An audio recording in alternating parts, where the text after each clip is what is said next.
Ready, get set, go. The fact na may advantage po ako para sa task na to, I'm very blessed, I'm very lucky to have that. It just made me want to work harder. It made me not want to put it to waste. I really made sure to memorize what stuck out to me the most, whether it was yung salamin nila, yung kulay po ng buhok, yung kulay po ng damit, para madali ko lang po talaga maalala ko yan. Matapos ang 20-second advantage ni Ralph, pumunta na rin si Shuvi sa first station.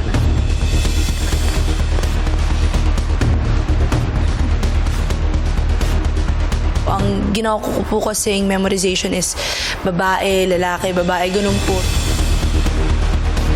Hindi ko po siya masyadong nakita as advantage kasi nga po, nag-stay talaga ako dun, kuya, for the memorization talaga ako, kuya, kahit nandun na sa tiklang. So, pwedeng kasabay mo yung mga nahuli kaysa sa'yo.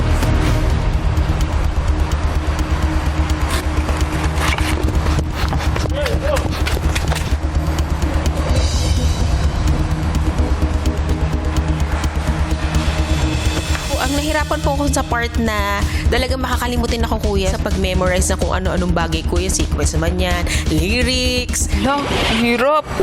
Ay, memory.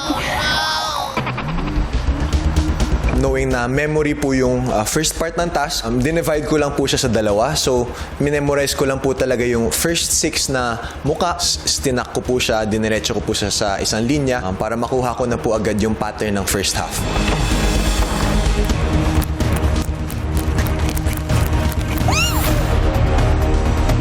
And then I just repeated that for the second half, kuya.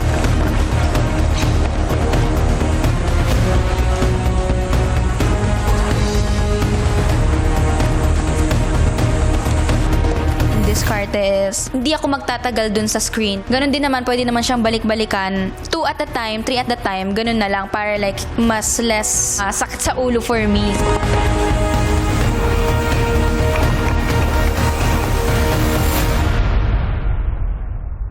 Mukhang naging maganda ang diskarte ni Ralph at mabilis niyang nailalagay sa pwesto ang wooden poles, habang ang ika-4 na si Will nasa unang station pa rin at naabutan na ng rank 7 na CS Near. Tinetake ko lang talaga yung time ko, lalong-lalo na po dun sa umpisa sa station 1. Kinabisado ko po talaga yung pagkakasunod po talaga ng mga litrato na nandun.